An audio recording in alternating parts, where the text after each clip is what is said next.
TRAX is sponsored by Polaris, think outside. Can-Am, time for some off-road living.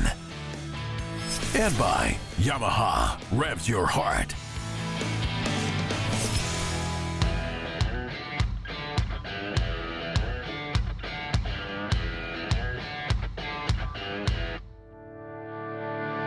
Polaris's new ProStar Fury 2.0 is without a doubt the most exciting new power plant in the side-by-side industry since Can-Am released a factory turbo on the Maverick's 90-degree V-twin. Now don't get me wrong, there have been other very exciting performance milestones since then, but you simply can't deny the fact that the industry's first 225 horsepower naturally aspirated 4-cylinder engine is a game changer. By now, everybody already knows the basic specs of the engine and that it's based on the 4-cylinder engine found in Polaris's Slingshot on-road vehicle. But the truth is, there's so much more to this engine than what we've been told so far. From its origins to its development to its final design and specifications, we thought you'd like to know more about it as much as we would. So I set up a conference call with the two lead designers responsible for the Fury 2.0 engine, Jen Brady and Daniel Nuterin, and asked them all the questions that I could think of, and here's what I found out.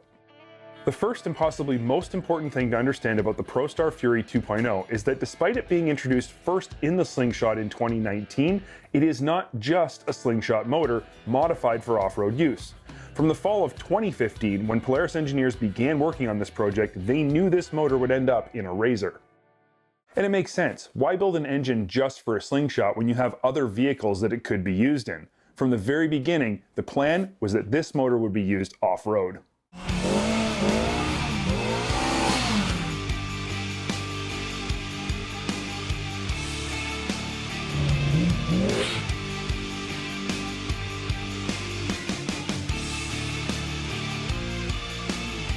Now both motors do share a long list of common parts though. Crankcases, cylinder heads, and valve covers are just to name a few.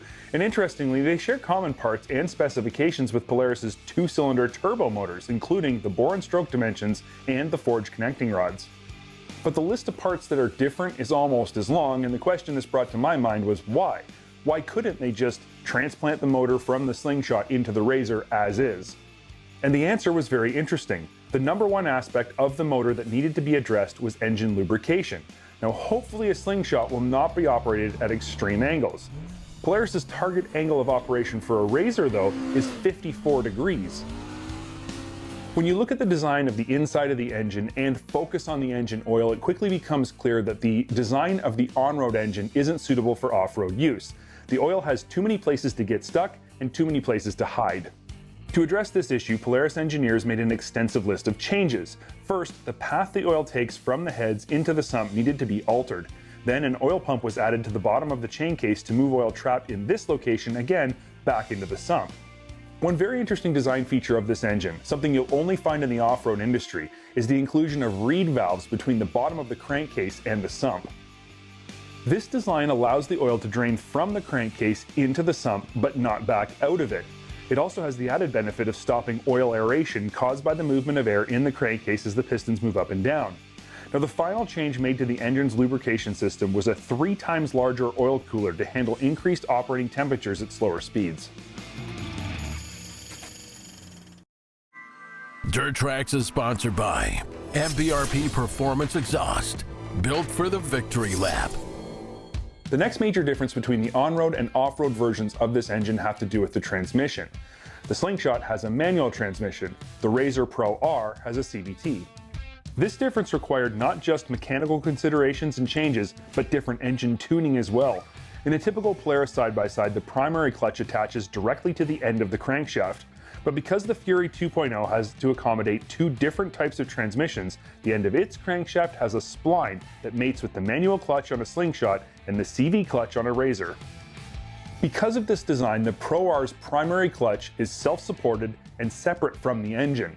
The side benefit of this design is that it allowed for more space around the primary clutch for cooling, specifically around the back of the clutch. Because the CV transmission shifts entirely based off engine RPM, the Fury 2.0 engine needed to rev quicker than its on-road application. Changes were made to lower overall inertia inside the engine, and peak torque was calibrated at a higher engine speed. Horsepower was increased from 205 to 225 as well. This extra horsepower comes courtesy of a 4 and a 2 into 1 exhaust with longer headers, cam duration and timing, ECU tuning, and higher compression. But as important as these changes are, the base design of the engine itself is of even greater importance. The main goal with the Fury 2.0 was to create a high-performance engine that was extremely durable, which is why every aspect of the engine is overbuilt, starting with the bed plate design block. A bed plate block simply means that the head bolts go all the way through the cylinders and into the bottom half of the block. This acts like a 4-bolt main in an automotive application. The result is incredibly stiff engine architecture. The block is also a closed deck design. This means that the water jackets around the cylinders aren't completely open. They have a section of aluminum in the middle that divides them. 52mm main bearings are 11mm larger than those found on the twin-cylinder turbo engines, and a forged crank, forged connecting rods, and ultra-tough piston design contribute to the overall durability of the engine. Even the exhaust valves and seats have been designed for maximum durability. The valves have a stellite coating and they mate with S33E seats. This combination is so tough, Polaris recommends lash adjustment intervals at 10,000 miles. Most side-by-side vehicles of any kind or category will never see this type of mileage in their entire lifetime. Clearly, this engine has been designed for maximum durability and maximum performance. Polaris engineers thought outside the box a lot during its design process. The intake side of the engine also incorporates some interesting elements. For instance, the Fury 2.0 engine utilizes a single throttle body, but it's 62mm in diameter. Typically, a throttle body of this size would make controlling idle and low-speed operation very difficult. But this throttle body features a contoured bore design, which means the inside surface of the throttle body, where it mates with the butterfly valve, is not flat. It's contoured so that instead of the butterfly creating a large space around itself during the first tiny bit of movement, specifically during idle and initial throttle tip-in, the opening around the butterfly stays relatively small. This made controlling idle and keeping low-speed operation very smooth. The ProStar Fury 2.0 engine has set a new benchmark for performance in the side-by-side industry, and I hope I've been able to answer some questions that you may have had about it. The takeaway from all this for me is that while they could have just built an engine with more horsepower than the competition and called it a day, Polaris engineers instead built the industry's most powerful engine that is also extremely durable and will last decades if taken care of properly.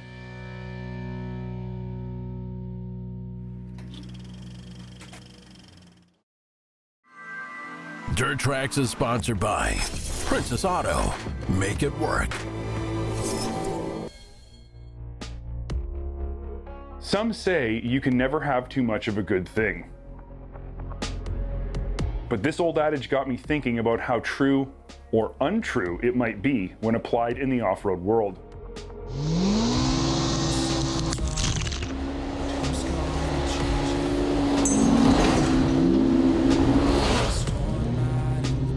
The question that kept coming up is simply, what is too much? There's a choice inside your soul when it feels a fire, a tug of war between the cold. I mean, just because you have excessive travel or horsepower doesn't necessarily mean you have to use all of it. I'm not going home tonight. Of course, this brings us to the question of self-control. Could it be argued that you only really have too much of something if you're unable to control yourself from using all of it? Running, I take all the brunt of the thunder's weight. I'll turn my face from what I fear. The tip of the spear. There's a choice inside the soul when it cannot hide. When confronted, it reveals what you can't deny. Every bruise. Is Polaris's 2023 RZR Pro R too much for any mere mortal to handle? I'm not going home tonight. Oh, I'm not gonna seal my fate without a fight. If you see me running, I run to the front and I'll take all the brunt of the thunder's weight. Let's answer that question right now, and let's start by talking about what makes this RZR so impressive. Tip of the spear.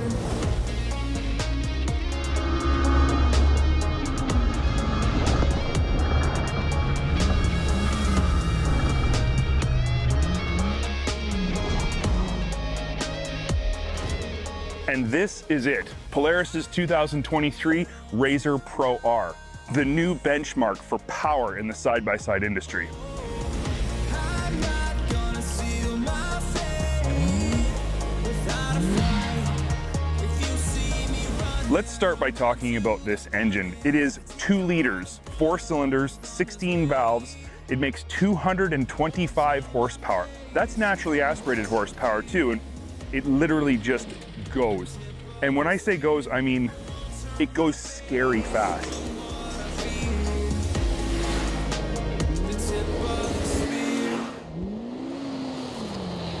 From the first time I hit the throttle, I could not believe the acceleration. And I mean, I give a lot of credit to these tires, which again, we'll talk about a little later, but the tires get great traction and they need to because this engine makes so much power. 225 horsepower is nothing to scoff at. I mean, that is the highest horsepower in the industry right now, but it's naturally aspirated. And that means that it's a bit different than your typical turbo. So, you know, a Can-Am with just over 200 horsepower feels very different than this, and this feels stronger. So 225 horsepower creates some special problems when you think about it. How do you get that much power to the ground reliably? The clutches on the Pro R are physically larger in diameter than any other side-by-side in the lineup. The drive belt is the widest, largest drive belt Polaris has ever made, super durable, and they've increased flow into the clutch area by like 3 times to get more flow in there. You will notice a few visual things that are different. And the first one is this right here, is this cool looking hood scoop. That is not just for looks. That actually is a clutch cooling intake, but that is how they get more cooling air into the clutches. There's one of the pods back here on the side, just like it always is. And then this one does clutch cooling. If you look at the side of this vehicle, the engine is so exposed. It's sitting right there out in the open. You can see the entire engine, you can see the front, the back of it. Just had to create some interesting little like deflector shields and things like that to keep some engine components from the elements safe from damage, especially when you've got them exposed out here where the tire is, because these tires spin so hard in the dirt and the rocks, it's unreal. One of the things I really like about this design, and one of the things that actually sets it apart from the Slingshot version, is the 4-into-2-into-1 exhaust. And this is the optimal design for this motor. Polaris made it very clear that if you were going to design an exhaust system for this vehicle, this is the system that makes the most horsepower.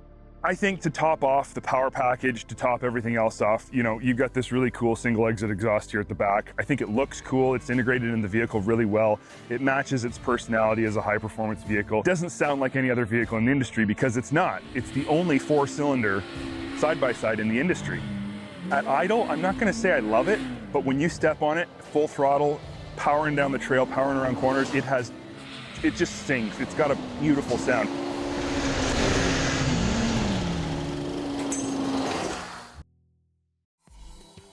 So you can't really do any justice to the Pro R without talking about its suspension, because this suspension is, to be perfectly honest, it's ridiculous. You have boxed steel A-arms up front, which when you look at them, they are trophy truck level A-arms. I mean, they are huge, fully welded, the welds are beautiful. But you've also got boxed steel trailing arms. And one of the unique features of these trailing arms is the toe link runs through the middle of the trailing arm. And according to Polaris, it is unbelievably strong. According to my own testing so far, it's still here, so therefore it must be strong.